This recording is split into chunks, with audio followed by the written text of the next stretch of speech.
with your defenses, curious to hear how you, during your time as a D coordinator, even now at Duke, how you measure success on defense. Like after a game on Saturday, you're in there Sunday watching the film. Aside from the easy answer, obviously, is like points. Right. That's the most important one.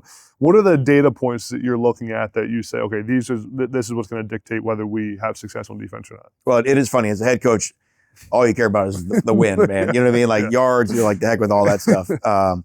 Defensively, it's always going to start with, limiting. If it's about points, there's only two ways you get points, right? That's explosive touchdowns allowed, right? And then red zone touchdown percentage. Yeah. That's what correlates to points. And I always say there's only two ways to score. You can score from far away, or you can score from up close, right? And so we do a great job in red zone, which we did for the majority of last year, and eliminate long runs and passes for touchdowns. Yep. Now, again, everyone's going to say that. How does that happen? That's effort, leverage, communication, assignments, tackling, those type deals.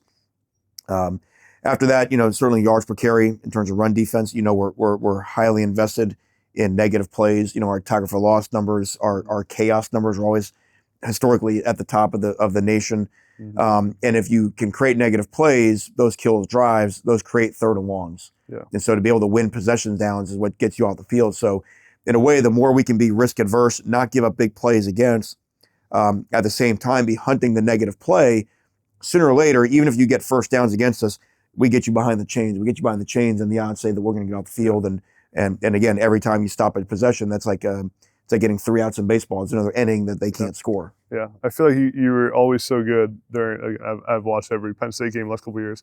Always so good at like getting pressure at the right time and like finding whether it's your pressure packages, whether it's when to blitz, all that kind of stuff. How much are you involved in that now as the head coach? Not in terms of calling it. Packy does a great job with that, and I think that's what I said. I think philosophically we're just so aligned. Yeah. In terms of how to make it happen. Yeah. But look, offense is rhythm and timing. So therefore, to be anything on defense, you have to be disruptors of rhythm and timing. Yeah. And the guy that holds the ball every play, that'd be disrupting a pitcher in baseball. Yeah. Disrupting a point guard in basketball. Yeah. You got to disrupt that guy. You have to make that guy feel uncomfortable. Now you can do that with pressure. You can do that with coverage to make him hold on to the ball. But you have to do it. Yeah. And so that's where our sack numbers, our pressure numbers, those are a big deal to us. And the easiest way to do it is to get people in obvious passing downs.